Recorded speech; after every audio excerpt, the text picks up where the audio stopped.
Subscribe करें और bell दबाएं ताकि कोई खबर रह न जाए।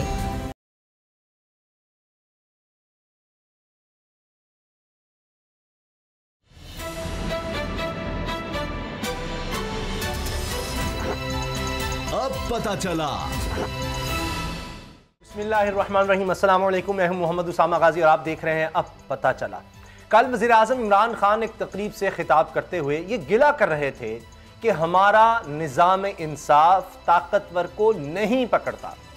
ज़ुबान पर शिकायत थी कि 50-50 साल तक मुकदमात का फैसला नहीं होता। आज एक और ख़बर पढ़ी तो जनाब वज़ीर आज़म के बयान की सदाकत अयां हो गई। खबर कराची की है, जहां एक मनशियात फरोश सरफराज जदून, जिसे ANF ने 37 किलो चर्स और असलहे समेत गिरफ्तार किया था, लेकिन इसकी जमानत हो गई। जमानत के बाद जेल से घर तक कीमती गाड़ियों का जुलूस निकाला गया, फूलों की पत्तियां निछावर की गईं।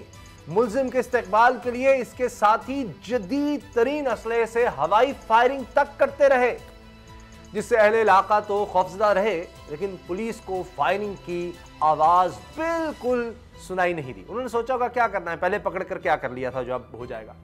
ये फुटेज आप इस वक्त अपनी टीवी स्क्रीन पर भी देख सकते हैं। इस मौके पर नारे लगते रहे कि देखो देखो कौन आया, शेर आया, शेर आया।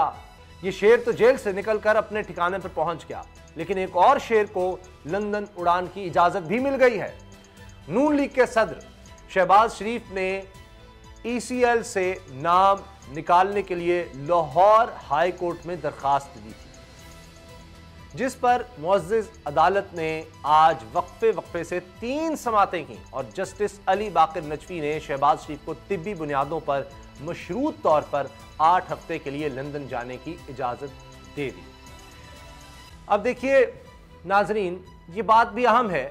इससे पहले पिछले साल नवंबर में इसी मुअज़्ज़ज़ अदालत में नवाज शरीफ ने तिब्बी बुनियादों पर बाहर जाने की दरखास्त दी थी, जिसमें मुअज़्ज़ज़ अदालत ने उन्हें 4 हफ्ते के लिए मशरूत तौर पर बाहर जाने की इजाजत दी थी। ये 4 हफ्ते की इजाजत थी, वो भी मशरूत थी। और इस मुअज़्ज़ज़ अदालत के रूबरू नवाज शरीफ की वापसी की गारंटी किसने दी थी? जी हां, शहबाज शरीफ ने दी थी। लेकिन नवाज शरीफ वापस नहीं आए, ना उनका कोई इरादा है अब वापस आने का। यह महज हुस्न इत्तेफाक है कि आज उसी मुअज़्ज़ज़ अदालत से नवाज शरीफ के गारंटर यानी उनके छोटे भाई मियां शहबाज शरीफ साहब को भी तिब्बी बुनियादों पर ही बाहर जाने की इजाजत मिल गई, जिस पर वफाकी वजीर फवाद चौधरी सवाल उठा रहे हैं।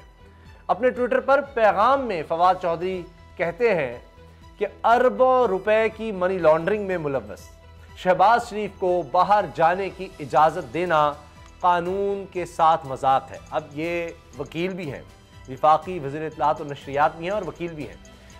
अब कहते हैं इतना जल्द फैसला तो पंचायत में नहीं होता। फवाद चौधरी ने कहा कि इस तरह से इनका फरार होना बदकिस्मती होगी। इससे पहले वो नवाज शरीफ की वापसी की गारंटी दे चुके हैं। सवाल ये है कि इस गारंटी का क्या बना? ये वफाकी वज़ीर फवाद चौधरी का तबसरा है, लेकिन सच ये है कि शहबाज शरीफ की रिहाई के बाद से मुखालिफिन इनकी जमानत पर सवाल उठाते रहे। सईद गनी की बात कर लें, वो इसे डील करार दे चुके, जबकि अब इनकी लंदन रवानगी के बारे में खबरें गर्म हैं कि शहबाज शरीफ लंदन जा नहीं रहे बल्कि इन्हें लंदन भेजा जा रहा है। अंदाजा लगाइए आप, इनका मिशन इम्पॉसिबल क्या है, वो क्या पैगाम लेकर जा रहे हैं, वापसी होगी तो कब होगी या होगी ही नहीं? क्या इसीलिए मरीम नवाज खामोश हैं? और शहबाज शरीफ के बाद क्या मरीम नवाज साहिबा भी, जी हां, मरियम भी तिब्बी बुनियादों पर बाहर जा सकती हैं या नहीं? बहुत से सवाल हैं, इन्हीं के जवाब जानने की कोशिश करते हैं और बात करते हैं असद खरल साहब से, बाबर डोगर साहब से, जिन्होंने ये पेशगोई पहले ही कर दी थी। आप यकीन ना आए तो आप कल का हमारा प्रोग्राम देख सकते हैं, और उसमें जब हमने इस पर बात की थी तो असद खरल साहब ने मेरे एतराज़ के बावजूद, मेरे बार बार सवाल उठाने के बावजूद ये बात कही थी कि आप देख लीजिएगा शहबाज शरीफ बाहर चले जाएंगे। उनको यकीन इतना था शहबाज शरीफ को कि उन्होंने टिकट पहले से ही कटा रखी थी, और उनके वकील साहब ने पहले बता दिया कि जी कल की तो उनकी टिकट ही बुक है।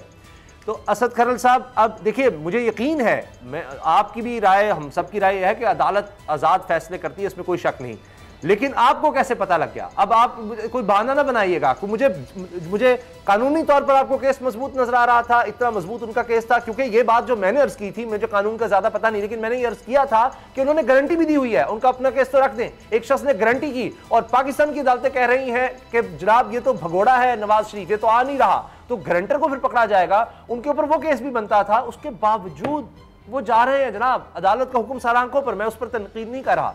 तो ये कसूर किसका है और आपको कैसे पता चल गया था? कसूर डोगर साहब का, मेरा और आपका है, जो लोगों को खाम में परेशान करते हैं और लोगों को करते हैं कि देखें ना, आप कल आपने कहा कि आज मैं बहाना नहीं बनाऊंगा, आज मैं आपको राज बता देता हूँ। शहबाज शरीफ साहब की टिकट आपने अब कह दिया चूँकि कि वो बन गई थी और डॉक्टर से टाइम ले लिया था, ठीक है, ये बात रिकॉर्ड पे है। टिकट बनती है ना जी, और कहीं ना कहीं से बनती है जी, उसको छुपाया तो नहीं जा सकता। हर जगह पे चूहे हमारे भी बैठे हुए हैं, ठीक हो गया। पहली बात, जब टिकट बन रही थी और बन गई, और उसके बाद टाइम जो लिया और वो आपस में चैट चल रही थी। आजकल तो लोग बड़े बड़े एक्सपर्ट हो गए, व्हाट्सएप को भी हैक कर लेते हैं, पता नहीं, मैं तो नहीं कर लेते, लेकिन लोग बड़े एक्सपर्ट हो गए, क्योंकि सिग्नल पे लोग चले गए हैं, व्हाट्सएप ये वो। बहरहाल बाहर से बात, वो कहते हैं ना, जो वो कहते हैं बात कि मैं करो तो फिर आगे कहते हैं, जो आप यानी मुंह से निकालते हैं बात है तो फिर आपकी नहीं रहती। तो वो ज़ाहिर बात है, वकील ये वो बहुत सारी एक लम्बी एक होती है ना इसमें हिरार्की, कि वकीलों के ज़रिए शहबाज शरीफ आपस में कानापूसी होती है कि यार वो टिकट बन रही है, वो फ़्लाइट आ गई, तो मुंशी स्टाफ इधर का उधर का, ट्रैवल एजेंसियां, सब किसी में सोर्स को डिस्क्लोज कर लूंगा। असद खरल साहब देखें, आपकी पहले भी पेश गोइयां, लॉन्ग मार्च, पीडीएम सारी ठीक, मैं अब आपको तब मानूं, अभी भी मानता हूं। मुझे बताएं, नवाज शरीफ के बाद अब शहबाज शरीफ वापस आएंगे? क्या मरियम भी बाहर जाएंगी? शहबाज शरीफ साहब ने वही जुमले बोले हैं कि जब मुझे डॉक्टर इजाजत देंगे मैं वापस आ जाऊंगा, यही बात नवाज शरीफ ने कही थी, ये लिख कर दिया गया था। मुझे अब इस सवाल का जवाब दे दें। अच्छा, मैं सवाल का भी जवाब देता हूँ, डोगर साहब भी करेंगे बात, मैं एक बताता हूँ। ये बात समझ आ गई आपको कि ये कहीं ना कहीं से लीक हो जाती है, ठीक हो गया, लीक हो गई। अब जब मुझे लीक हो गई, जब मुझे पता चल गया कि ये काम तो पूरा हो चुका है, मामला आगे जो आप दूसरा सवाल आपने किया, इस पर मैं आ जाता हूँ। ये ज़मानत इसलिए मिलनी थी कि जो 2018 का, ये तीसरी आप अदालत की बात करें, जो फवाद चौधरी साहब ने किया है, वो बड़े लोग हैं, वो कर सकते हैं। मेरी इतनी जसारत नहीं है कि मैं ऑनरेबल कोर्ट के फैसले के ऊपर इस तरह के तबसरे या तज़ीह कर, मेरी औकात नहीं है। मैं इस तरह का सोच भी, मेरे में तसव्वुर भी नहीं आ सकता। मैं लॉ अबाइडिंग सिटीज़न हूँ। मेरे बारे अदलिया और मोहतरम और ऑनरेबल अदलिया के बारे में सवाल उठाना, मजाक करना, तजिया करना, सवाल पूछना, ये हर तरीके से कंटेम्प्ट ऑफ कोर्ट है, बनती है, मिसकंडक्ट है। और हमारा पैमरा हो, रेगुलेटर हो, ना भी हो, हमारे ऊपर एज ए रिस्पॉन्सिबल जर्नलिस्ट ये अपने तौर पे सेल्फ सेंसरशिप होनी चाहिए कि नहीं, कि हम अपनी जो आर्टिकल में फंडामेंटल मजाक नहीं उड़ा सकते, फैसले का कंडक्ट का नहीं, बिल्कुल नहीं मजा है, लेकिन फैसले के हवाले से बात कर सकते हैं, उस पर तनकीद तो कर सकते हैं। लेकिन जिस तरह फवाद चौधरी साहब ने वो कर सकते हैं, जिस तरह फवाद चौधरी साहब ने ये आपने पढ़ा है ना, मेरी औकात इसमें भी नहीं है, क्योंकि वो वकील है, जारी बात है, तो इसलिए शायद वो भी प्रिविलेज उनको हासिल है, बार और बेंच वाला। मैं इस तरह की नहीं बात कर सकता। क्या जस्टिस बाकर नजफी साहब ऑनरेबल जज नहीं है? क्या उनकी इंटेग्रिटी के ऊपर कोई शक या सवाल उठा सकता है कोई शख्स भी? तबसरे की बात तो बाद की बात है ना। अब मामला ये है कि अगर इजाजत दें तो 1 मिनट में प्रोसीडिंग पढ़ ले, तो 1 मिनट में सिर्फ ज्यादा, ताकि लोगों को पता चले कमरा अदालत में क्या हुआ। बिल्कुल, ये बहुत अहम है। अहम ये है, यही तो बात है। उसामा साहब चलें डोगर साहब से कर ले, क्योंकि जो कमरा अदालत में होता है लोगों को नहीं पता क्या हुआ। आपके पास आ रहा हूं, बाबर डोगर साहब, जो अदालत में हुआ ये बड़ा अहम है और बड़ी जबरदस्त, मैंने वो देखी है प्रोसीडिंग के हवाले से, तो असद खरल साहब से जरूर जानेंगे अदालत में क्या हुआ। लेकिन जो मैंने आप शुरू में बात की कि कराची का वाकया, 37 किलो चर्च मिलती है एक शख्स से, जमानत पर रिहा होता है और उसके बाद फिर हवाई फायरिंग, यानी वहां पर कानून की धज्जियां हो जाती हैं कि शेर आया, ये मनाजिर सबको नजर आ रहे हैं। अब पुलिस फिर क्या करेगी? तो ये हमारा निजाम इंसाफ, मैं शहबाज शरीफ साहब की बात ही नहीं कर रहा। आप कहते रहे कल के प्रोग्राम में, आपने कहा जी ये नैब वगैरह किसको पकड़ा, क्या हुआ, और मैं डिफेंड करता रहा। मैंने कहा नहीं बाबर डोगर साहब, आप गलत कह रहे हैं, ये मुल्क में इदारे हैं और करप्शन का पैसा निकलवाया जा रहा है, कहीं ना कहीं से हो रहा है। हाँ, अभी तक ये नहीं है कि आप कहें जी इनसे आ गया, नवाज शरीफ से बाहर से आ गया, लेकिन पैसा तो आया है। लेकिन आपकी बात तो ठीक होती नजर आ रही है, यहाँ उस तरह एहतसाब नहीं होता जिस तरह से सोचा जाता है, या इदारे केस ही उस तरह नहीं बना पाते। उसामा साहब, कुछ चीज़ें बड़ी मज़ेदार हैं।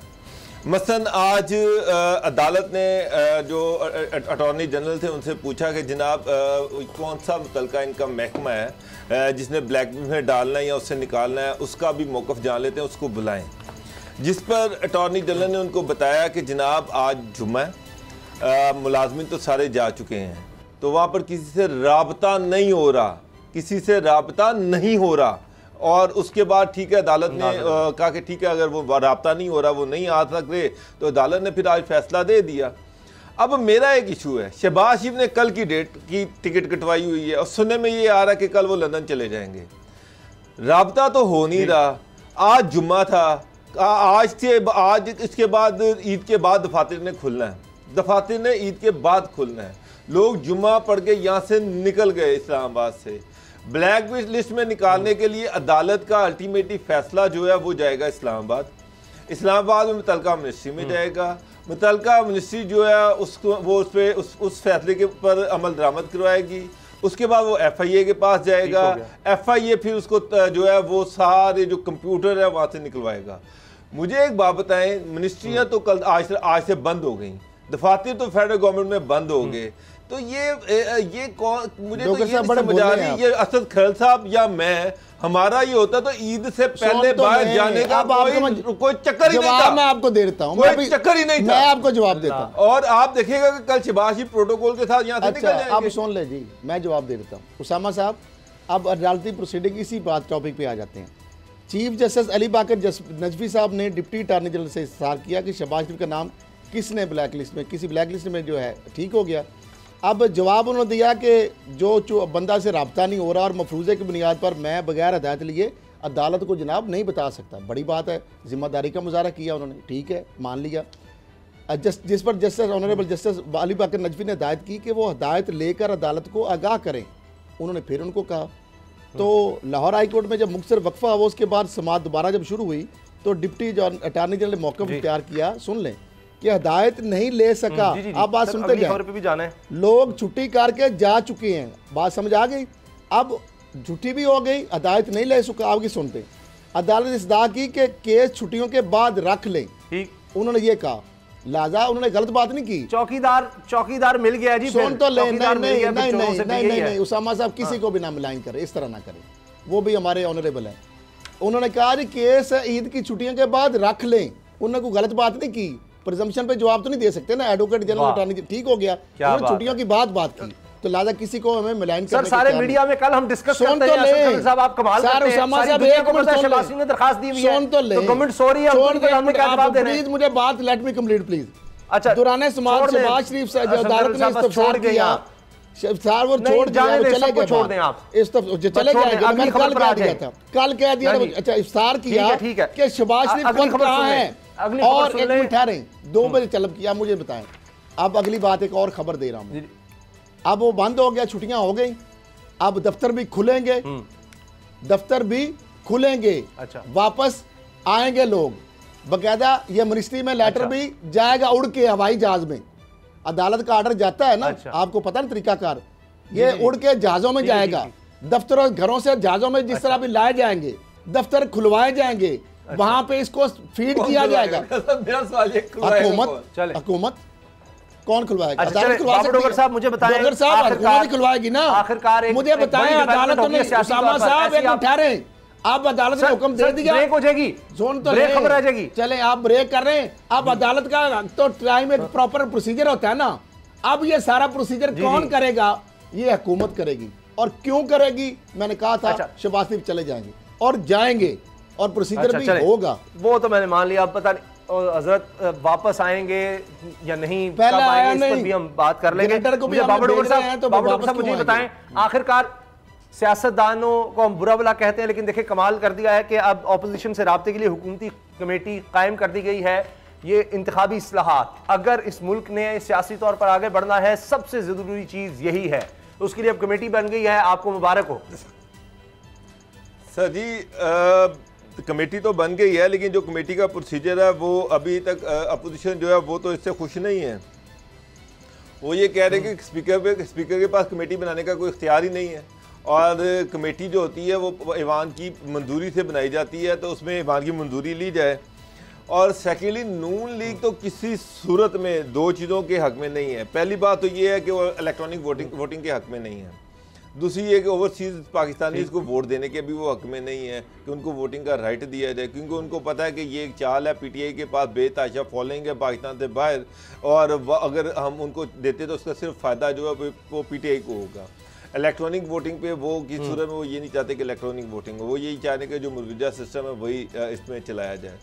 तो सामा साहब मुझे तो ये रिफॉर्म तो होती नज़र नहीं आ रही। मैं आपको ऑनेस्टली बता रहा हूँ, ना इस पर पार्टी ने मानना है ना इस पर नून लीग ने मानना है कि ये जो इस्लाहात हैं ये हों।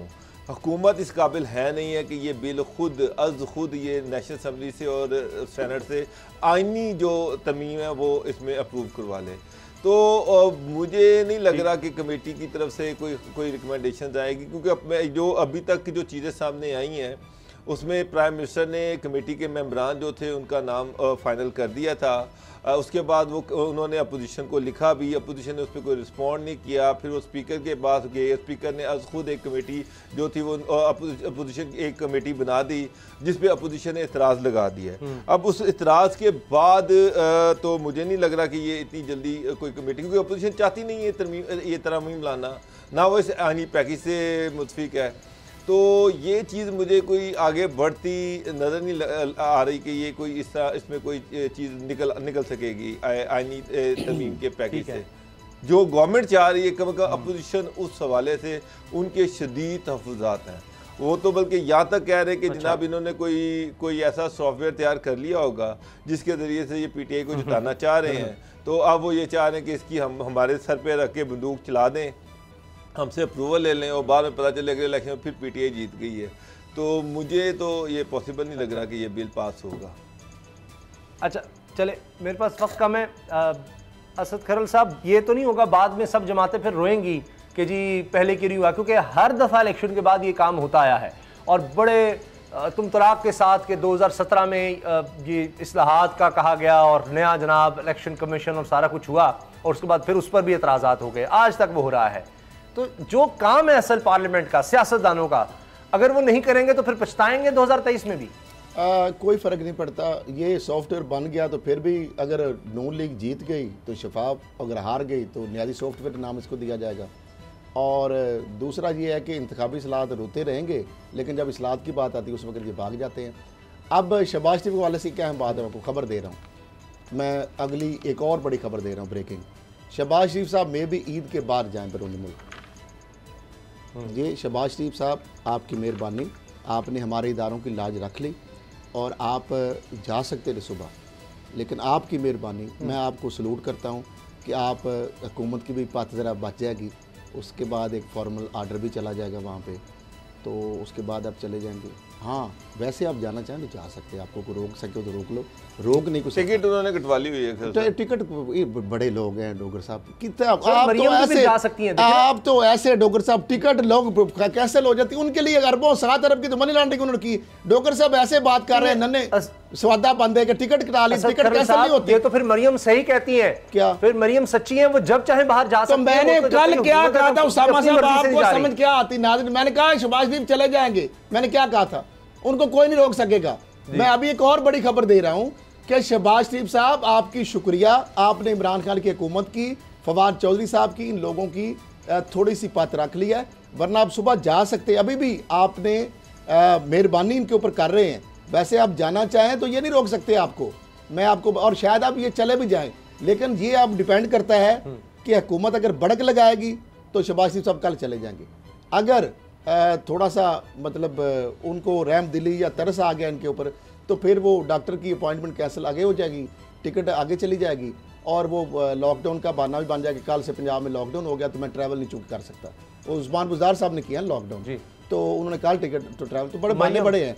तो लिहाजा जो दफ्तर है वहाँ पे जो अब देखे ना, सरकारी दफातर है, वफाकी हुकूमत के दफातर है, सरकारी दफातर है, वफाकी क्या मरियम साहब। अब शहबाज शरीफ साहब की तो अपॉइंटमेंट थी, उनकी कोई सर्जरी नहीं है, मरियम साहब की तो सर्जरी होनी है। तो बात से फिर आप खुद समझदार हैं, आप कमला गल करे, सियाना क्यास करे, उसामा साहब खुद समझदार हैं, आप बात समझे। मैंने कहा कि ये सारा खानदान जो है ना, इनके लिए जो ये चाहें, जो चाहें, ये उसी तरह ही होता है। यहाँ इलाज नहीं हो सकता। कानून पाकिस्तान में मकड़ी का वो जाला है, के लिए आप इलाज का वो जाला है उसामा साहब। पाकिस्तान ये अहम, ये इतना बड़ा खानदान है, इतना अहम खानदान है, इतने रसूख वाला खानदान है कि जिसके लिए कहते हैं इनको कुछ हो गया तो फिर हम पाकिस्तान खप्पे के हवाले से भी सोचेंगे। तो उसके लिए मुल्क में कोई एक आप हॉस्पिटल बना दें, कितने में बन जाएगा? 15-20 अरब रुपया लग जाएगा। इस खानदान से कीमती कोई चीज़ है? आप इमरान खान को चाहिए फौरी तौर पर इस पर काम करें। हम ब्रेक लेते हैं और ब्रेक के बाद बात करेंगे। मुकम्मल लॉकडाउन की खबरें हैं ब्रेक के बाद।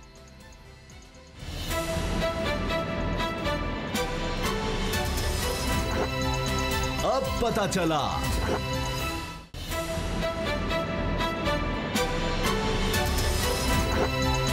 अब पता चला। कल से मुकम्मल लॉकडाउन का कहा जा रहा है पंजाब में, और उस्मान बुज़दार साहब का कहना है कि लोगों की सहूलत के लिए ये सब किया जा रहा है, उनकी सेहत की खातिर किया जा रहा है। और इसी तरह से सिंध में 9 से 16 मई तक मज़ीद सख्ती का नोटिफिकेशन आ गया है, जिसमें किराना, बेकरी, दूध और गोश्त की दुकानें शाम 7 बजे बंद होंगी। इसी तरह से टैक्सीज़ में निस्फ नशिस्तें खाली रखने का कहा गया है। रेस्टोरेंट सुबह 5 से शाम 7 बजे तक खुले रहेंगे। तो ये मज़ीद सख्ती की जा रही है। असद खरल साहब, ये ही वाहिद हल है? अब ये मुकम्मल लॉकडाउन की तरफ जाना पड़ा है पंजाब में, क्योंकि सूरत हाल बड़ी ख़तरनाक हो सकती है वरना। उसामा साहब देखें, हिफाजती इक़दाम एक तरफ हम ही तरगीद करते हैं कि SOPs पर अमल नहीं हो रहा, कोरोना की तीसरी शदीद लहर है। अब भारत का हाल देखा जाए तो पाकिस्तान तो उससे छोटा मुल्क है, इतने रिसोर्सेज भी नहीं हैं, तो हम किस तरह इसको करेंगे, इसका मुकाबला करेंगे? तो लाजा हुकूमत कार कुछ नहीं रही। अब हुकूमत ने ज़ाहिर बात है 8 से जो इन्होंने कर दिया है पंजाब में, और 9 से 16 मई तक जो है सिंध में लॉकडाउन उन्होंने कर दिया है। अब मामला ये है कि उसामा साहब, लॉकडाउन तो आपने कर दिया, ठीक है, 10 से 15 तक सरकारी छुट्टियां भी हैं, ततीलात भी हैं। अब लॉकडाउन जो है, नाम पे तो लॉकडाउन, स्मार्ट लॉकडाउन, हम सुन सुन के हमारे अब कान पाक गए। मुझे समझ नहीं आती कि लॉकडाउन, स्मार्ट लॉकडाउन, फिर स्मार्ट लॉकडाउन में हमने देखा वो तो हालांकि चले गए। अब लॉकडाउन अगर होगा तो क्या आपको वैसे लगता है कि ये वाकई लॉकडाउन होगा कि गाड़ियाँ सड़कों पे नहीं आएंगी, बहुत सारा रश उस तरह नहीं होगा, लोग घरों में बिल्कुल बैठ जाएंगे, बड़ी मजबूरी होगी, खाने पीने की अशिया की वजह से तो जाएंगे, पार्कों में इधर उधर घुमा फिरेंगे नहीं, ये जो मटर गश्त गाड़ियाँ इधर उधर इशारों पे, मोटरसाइकिल, मार्केटें, रश चीज़ें, इस तरह समाजी जो सोशल डिस्टेंस है, मास्क का इस्तेमाल है, क्या ये सारी चीज़ें वाकई लेटर एंड स्पिरिट आप समझते हैं कि अमल दरामद करा पाएगी हुकूमत, या लोग जो है वो करेंगे? जो सबसे ज़्यादा मैं मुर्द इल्ज़ाम इसमें, हम जो शहरी हैं, हम पाकिस्तानी, हमें भी रिस्पॉन्सिबिलिटी का मुजाहरा करना। देखिए, हुकूमत अब हाँक तो नहीं सकती। क्या अब 1 करोड़ की अगर लाहौर की आबादी है तो फ़र्ज करे 10, 12, 15, 20 हज़ार लगा लें पुलिस, सारी पुलिस भी लगा दें, 1 करोड़ की आबादी को वो हाँक सकती है, या डंडे पकड़ के वो और कोई काम नहीं करेंगे? मामला ये है कि या फौज लगा, तो यही हाल था। तो मामला सिर्फ ये है उसामा साहब कि क्या हमारी रिस्पॉन्सिबिलिटी नहीं है कि अपने फ़ायदे के लिए, अपनी जान के बचाव, अपने प्यारों के बचाव के लिए, हम किसी को बचाने के लिए, आप खुद बचने के लिए, मास्क कितना को महंगा आ जाता है। आप कपड़े का मास्क बना लें, धोएं, बार बार इस्त्री करें, और सबसे अच्छा वो है आम खद्दर का कोई भी कॉटन का कपड़ा लेके लास्टिक मिल जाता है, वो बना के लगा लें, रोज धोएं, रोज इस्त्री करें। अच्छा, वो सबसे अच्छा वो है। बाकी तो और फड्डे भी चल रहे हैं ना, कीड़े आ जाते हैं, ये आ जाते हैं, कोई कॉन्स्पिरेसी आ जाती है। अच्छा, फिर उसके बाद आपको मुझे बताएं कि सोशल डिस्टेंस रखने में कोई मसला है? आपकी हिफाजत के लिए बात हो रही है ना। क्या आप अगर घूमे फिरेंगे नहीं तो इसमें को आपका कोई नुकसान हो रहा है? आप गाड़ियों में ऐसे फ्यूल ना जलाएं, कोई 2-4 दिन सब्र कर ले, घर बैठ के आराम से टिक के स्प्रेंगे नहीं आपको लगे हुए। मामला ये है कि आप हॉस्पिटल में जाएं, वहाँ पे गहमा गहमी होती है, आप पब्लिक ट्रांसपोर्ट पे कहीं चले जाएं, ट्रेनों में देख लें, बसों में देख लें, एयरपोर्ट्स पे देख लें, आप किसी ग्रोसरी स्टोर में चले जाएं, शॉपिंग मॉल पे चले जाएं, आप किसी पंप स्टेशन पे चले जाएं, वहाँ पे जो ट्रक शॉप है वहाँ पे चले जाएं, आप बुक शॉप पे चले जाएं, आप किसी मंडी में चले जाएं, फ्रूट में, सब्जी मंडी में, बाज़ार में, आप उसामा साहब इतने करीब लोग होते हैं कि गुजरना, यानी खवातीन और बंदे, कई ऐसी गलियां बाजार है कि वो गुजर नहीं सकती, खवातीन बेचारी वो खड़ी रहती कई घंटे, और लोगों को शर्म नहीं आती कि ये खातून खड़ी है, तो हम जरा थोड़ी जो आपस में जो ये भीड़ है कम कर दें कि वो बहन है, हमारी बेटी है, बच्ची है, तो ये खड़ी है इतनी साइड पे लग के दबक के, तो हम जो इधर हमारा काफिला जा रहा है, को 1 मिनट के लिए इनको रास्ता दे ना, इशारों पे आप देख लें, गाड़ियों के साथ गाड़ियां लगी होती हैं, ऊपर मांगने वालों ने रहता स्यापा पड़ा है और वो बदमाशी करते हैं कि अगर आप नहीं देंगे तो वो ठक ठक करेंगे। अब महंगी गाड़ी वाला आप जैसे उसामा साहब तो डर के उनको पैसे देता, सीधी बात है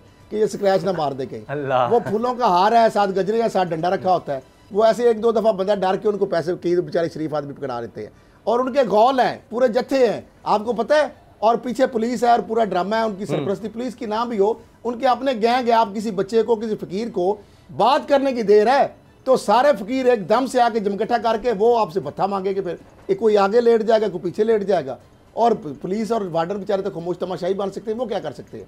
और लोग भी कहेंगे जनाब आप 10-20 रुपए दे देते, ठीक है, उल्टा ड्रामा कर देते हैं। मामला ये है कि उसामा साहब लानेसनेस है। अब देखें कराची का वाकया आपने बताया कि एक चरस वाला बंदा है और उसका अब उसके ऊपर क्या पर्चा, क्या ये बयानाना रिपब्लिक है, रियासत मदीना नहीं है ये, और सब और कानून बराबर, एक और नीचे सब के लिए बराबर। ये रियासत मदीना में है ना, आप कह रहे हैं ब्लैक लिस्ट में हज़ारों लोग पड़े हुए हैं, ठीक है, ECL में हज़ारों लोग पड़े होते हैं। तो लेकिन बाहर ये कि उनके पास इतने बड़े बड़े वकला नहीं होते, इतने दलाइल नहीं होते, उनके लोग अपोजिशन फेडरल में अपोजिशन लीडर नहीं होते। अब कोरोना के ऊपर भी जब तक हम खुद अपनी सोशल रिस्पॉन्सिबिलिटी का मुजाहरा नहीं करेंगे, हुकूमत को अगर छोड़ देंगे, उस्मान गुजदार ने लॉकडाउन कह दिया तो इससे जनाब ये कोरोना खत्म हो जाएगा और ये लोग बिल्कुल वाकई, लेकिन एक्शन होना चाहिए। जो लोग नहीं करते, मास्क नहीं लगाते, करना चाहिए और फिर उनको, मैं ये डंडे ना मारे लेकिन उनको समझाइए। बाबर डोगर साहब ये सही फैसला है, लॉकडाउन होगा तो तभी लोग घरों तक रहेंगे। सिंध हुकूमत भी ज्यादा सख्ती कर रही है, इसके अलावा और कोई हल नहीं है, वरना हमने भारत का हाल देख लिया, वहां पर रिपोर्ट्स आ रही हैं कि अभी तो 4 लाख तक केसेस रोजाना है, ये 27 लाख भी हो सकते हैं, खुदा न खास्ता।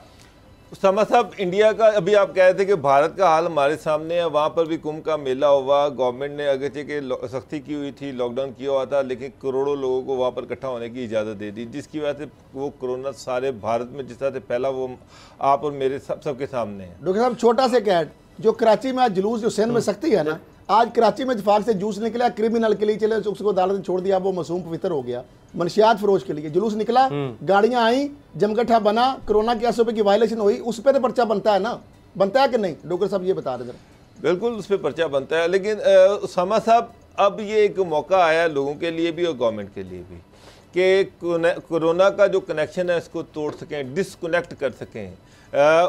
उसका ये कि ईद है, ईद से पहले ये है कि 8 दिन पहले छुट्टियां दे दी गई हैं, आज से छुट्टियां स्टार्ट हो गई हैं। लोग तमाम जो दुकानें हैं, मार्केटें हैं, वो 1 हफ्ते के लिए बंद रहेंगी, तमाम दफातर बंद रहेंगे, बैंक बंद रहेंगे, स्कूल बंद रहेंगे, होटल बंद रहेंगे, ट्रांसपोर्ट बंद रहेगी, ताकि गैदरिंग ना हो सके, लोग अपने घरों में बैठें। लेकिन अनफॉर्चुनेटली कुछ चीज़ें ऐसी हैं जिसमें उसामा साहब हमारे मजहबी जो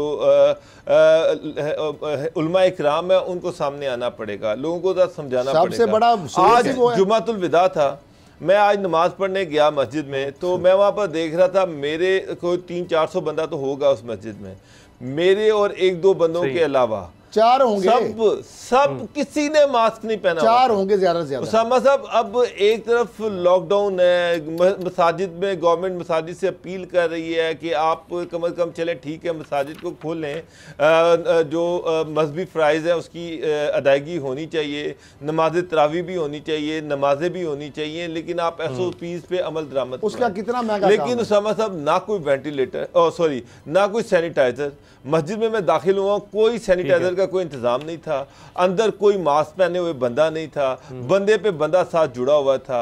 मसला ये कि ये अब उलमा इकराम का रोल बनता है कि हुकूमत अगर एक राय देती है, हुकूमत राय देती है, ऐसे वक्त में खरल साहब जब खाना काबा में माह रमजान में मस्जिद नबवी में उन्होंने कोटा महसूस कर दिया कि इससे ज्यादा लोग नहीं आएंगे, वो भी सोशल डिस्टेंस रखकर उन मुकद्दस मकामात जो हैं उनकी ज़ियारत करेंगे। तो यहाँ पर पाकिस्तान में आम मसाजिद में अगर SOPs पे अमल दरामद नहीं हो रहा तो ये फिर इंतहाई अफसोसनाक बात है। मैं सिर्फ ये चाहता था, मैं ये एक्सपेक्ट करता था कि आज मेजोरिटी जो है लोग आज वो जुमा पढ़ने के जुमातुल विदा, लेकिन किसी ने मास्क ही नहीं पहना। अगर ईद की नमाज पे भी यही खलताब होगा तो फिर, लेकिन डोगर साहब क्या डब्बे बाहर मुखरिज रात को आप मुझे लाके डब्बे नहीं रखने चाहिए वहां पे, और एक बंदा खड़ा होकर गार्ड सिक्योरिटी के कहे सर प्लीज ये मास्क ले लें, ये मास्क ले लें, और अंदर अगर वही को इस पर आगे आना चाहिए, आगे मस्जिद इंतजामिया जो वो मुख्तलिफ डिस्टेंस बना दे, निशान कर दे, चाक से निशान बना दे, चाक से निशान बना सकते हैं किसी रंग से, पेंसिल से, मार्कर से, कि जनाब ये तरह बैंकों में लगा होता है, उसमें कितना खर्चा आता है। मुखैर हज़रात को, हमें नमाजियों को, सबको बढ़ के आगे आना चाहिए। लेकिन एक ओपिनियन भी होनी चाहिए, एक मिनट। उसमें यह कि मसाजिद में आमतौर पर जो खतीब होते हैं वो ये कहते हैं कि जी कंधे से कंधा ना मिलाएं तो नमाज नहीं होती। नहीं, ये तो आपका नाक जो है जमीन से ना लगे तो नमाज नहीं होती, तो मास्क नहीं आप पहन सकते, सोशल डिस्टेंस नहीं रख सकते। इस पर फतवे आ चुके हैं, उलमा ने वाज़ेह तौर पर कर दिया मास्क पहनने की बिल्कुल फासला भी रखा जा सकता है, लेकिन मास्क तो सबसे ज्यादा जरूरी है। मास्क अगर पहन ले तो आप 70% महफूज हो जाएगा। मुझे ब्रेक लेनी है, ब्रेक के बाद बात करेंगे। आर्मी चीफ की मोहम्मद बिन सलमान से सऊदी वली अहद से मुलाकात हुई है, वज़ीर आज़म भी पहुंच चुके हैं सऊदी अरब के दौरे पर, और ये बहुत ही अहम तरीन दौरा है। वो जो माजी में, हालिया माजी में जो चीज़ें नजर आई थी ये उससे बिल्कुल मुख्तलिफ है। इस बारे में बात करेंगे ब्रेक के बाद।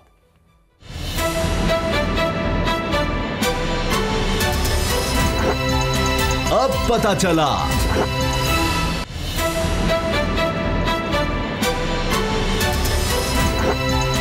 अब पता चला। Army chief general Qamar Javed Bajwa और वज़ीर आज़म पाकिस्तान इमरान खान सऊदी अरब के दौरे पर हैं। बड़ा तारीखी दौरा है इस वजह से भी कि कुछ अर्सा पहले, चंद माह पहले देखा गया कि हालात में कुछ सर्द मोहरी देखी गई थी कुछ मामलात में। मिसाल के तौर पर $2 अरब सऊदी अरब को हमने वापस कर दिए थे। $3 अरब का उन्होंने जब ये मौजूदा हुकूमत आई थी तो उस वक्त पाकिस्तान को कर्ज दिया था।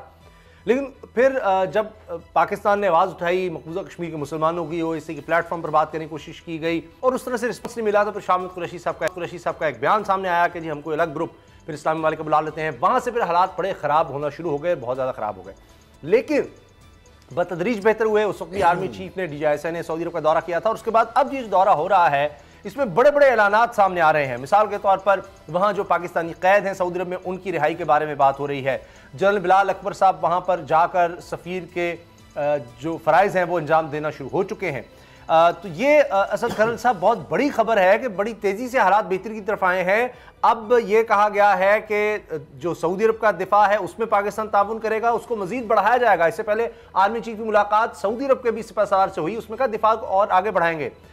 इमरान खान साहब भी सऊदी अरब के दौरे पर जा चुके हैं, उनकी भी मुलाकातें बहुत अहम होनी है। इसके अलावा जो ग्रीन सऊदी अरेबिया, ग्रीन मशरिक़ वस्ता, ग्रीन पाकिस्तान, इसकी याददाश्तों पर इस पर भी लगता है कॉपरेशन होनी है हर सतह पर। फिर खत्म नबूवत का मामला, नामुस रिसालत का मामला, इस पर भी बात होनी है, तारिक शफी साहब ने बताया है। तो ये हिस्टोरिक दौरा है और लगता है कि वो इन्वेस्टमेंट के मामला जो रुक गए थे वो सब चीज़ें ना सिर्फ बेहतर हो गई बल्कि उससे भी आगे बढ़ रही हैं। उसामा साहब उससे आगे भी बढ़ रही हैं और जो पैसे उन्होंने मांगे थे और हमने दे दिए थे, गुस्से से दिए थे, जारी बात है, हमें अच्छा तो नहीं लगता कि कर्ज वापस या कोई अगर दे डोनेशन, और वो किस हालात में दिए थे, किस हमारी गुस्ताखी के पे उन्होंने पैसों का तगाजा किया था और हमने उनको दे दिया और इस तरह UAE को दे दिया।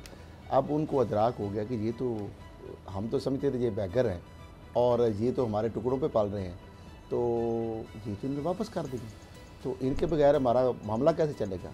अब उनको इस चीज़ का अदराक हो गया। देखिए हमारे ब्रदर और हमारे उनसे अच्छे रिलेशन है, हमेशा उन्होंने हमारे मुश्किल वक्त में साथ दिया है, लेकिन फ़ौज और जिस तरह दफाई और जो हमारा उनके साथ एक वालाना एक अकीदत का रिश्ता है वहाँ पे, चूँकि मक्का और मदीना और मुसलमानों का वो भी एक मुक़द्दस मकामात भी है, खाना काबा नबी सल्लल्लाहु अलैहि वसल्लम पूरी दुनिया से, तो वो तो उनकी अहमियत है ही है सरज़मीन की। लेकिन सऊदी जो ख़ानदान से जिस तरह मतलब आर्मी चीफ़ की क्राउन प्रिंस से मुलाकात हुई है और फिर जिस तरह इमरान खान साहब खतून अव्वल के साथ गए हैं, DGISI जनरल फैज़ हमीद वहाँ पे हैं, आर्मी चीफ जो है जनरल कमर जावेद बाजवा जो है, फिर उनकी जो सिपहसालार से मुलाकात हुई उनसे, फिर उसके बाद मोहम्मद बिन सलमान से मुलाकात हुई। अब इशू क्या हो रहा है, UAE और जो UAE ने, आपको पता है सऊदी अरब की वजह से ही हमसे वो उन्होंने भी तकाजा कर दिया ना, पहले सऊदी अरब ने किया, फिर आपको पता है जो हमें जिस वजह से सज़ा मिल रही थी, लेकिन पाकिस्तान जो है उसने इंटेग्रिटी कायम रखी, अपनी सॉवरेंटी खुद मुख्तारी के ऊपर उन्होंने कंप्रोमाइज़ नहीं किया। अब ये है कि ये दौरा जो कह रहे हैं ना हिस्टोरिक है, इस दौरे में बहुत ज़्यादा हिस्टोरिक है।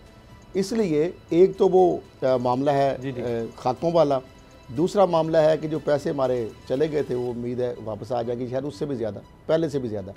20 लाख सऊदी जो है सऊदी अरब में पाकिस्तानी है, जो ओवरसीज़ है, जो सऊदी अरब के अंदर है 2 मिलियन पाकिस्तानी, तो अरबों डॉलर वहाँ से रेमिटेंसेज आती है। इस तरह UAE से अरबों जो है हमें डॉलर आते हैं।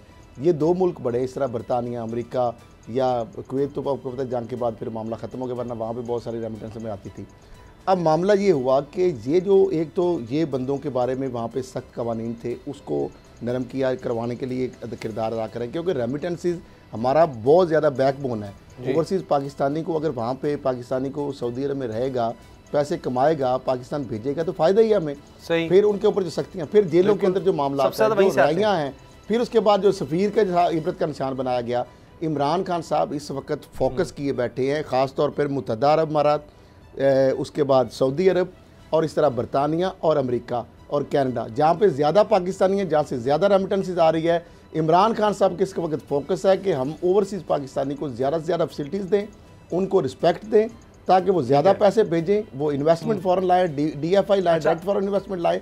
अब ये जो दौरा है ना, एक कंट्रोवर्सी बहुत बड़ी बन गई है बाबर डोगर साहब, एक बहुत बड़ी कंट्रोवर्सी जिसका मैं जिक्र करना चाह रहा हूं कि अब देखिए अमले को वापस बुलाया गया था, सफीर समेत 6 और लोगों को, तो उसके बाद फिर सुफरा से खिताब किया इमरान खान साहब ने। उसके बाद अब नून लीग खड़ी हो गई कि जी ये क्या कर रहे हैं आप, ये बड़ी बेइज्जती हो गई, और सफीर भी इससे खुश नहीं है, जिसमें ये सऊदी अरब का ही मामला था कि ये लोग रेमिटेंसेस भेजते हैं सबसे ज़्यादा सऊदी अरब, उसके बाद UAE, और इन्हीं 2 मुल्कों से सबसे ज़्यादा शिकायत थी, ज़्यादातर मजदूर तबका इन मुल्कों में है।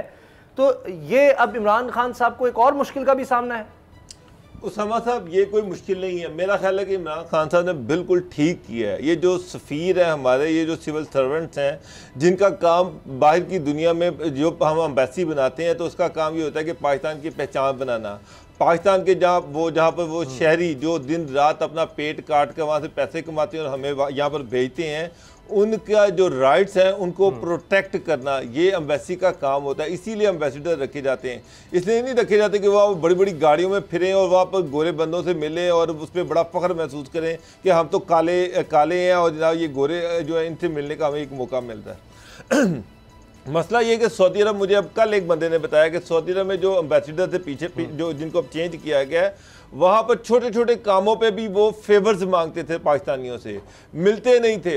अगर किसी को कोई काम पड़ जाता था तो उससे फेवर मांगते थे। मतलब एक बंदे ने मुझे कहा कि मेरा एक काम था, मैंने उनसे रिक्वेस्ट की, उन्होंने कहा तुम करते क्या? उन्होंने कहा मैं ये करता हूँ। उन्होंने कहा फिर 3 बंदे मेरे पाकिस्तान में यहाँ पर एडजस्ट करवाओ, उनके वीज़े लगवाओ, इनको यहाँ पर बुलाओ और उनको एडजस्ट कराओ, फिर तुम्हारा काम होगा।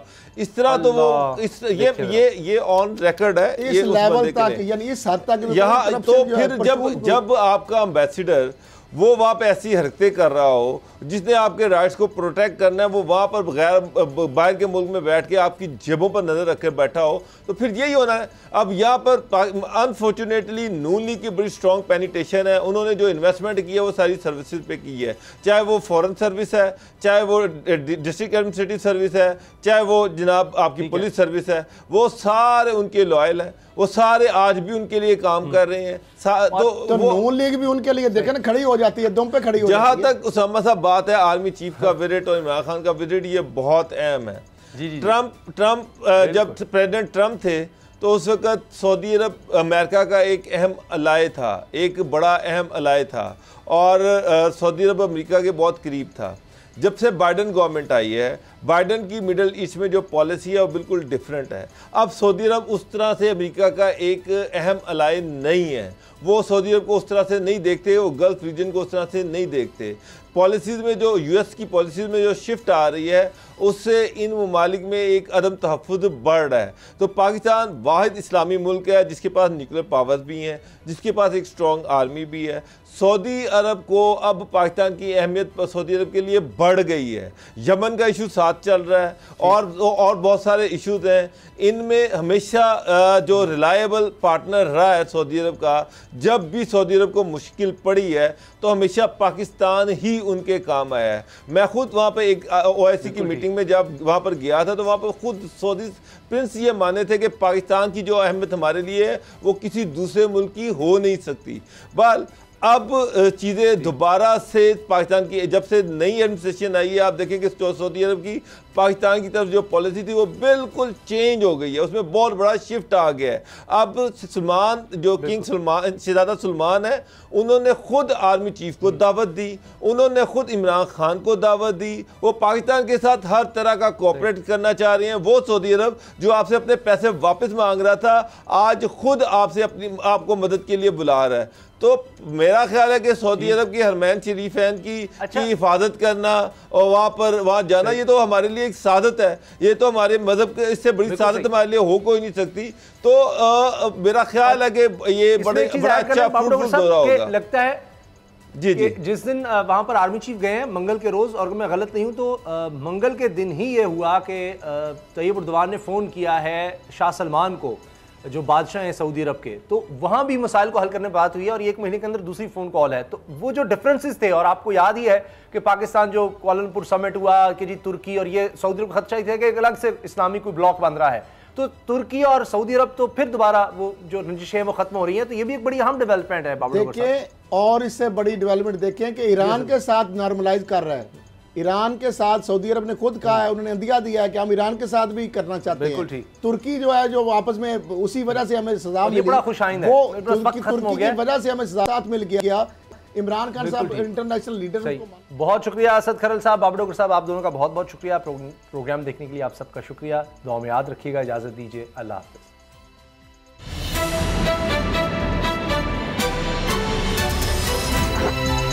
अब पता चला।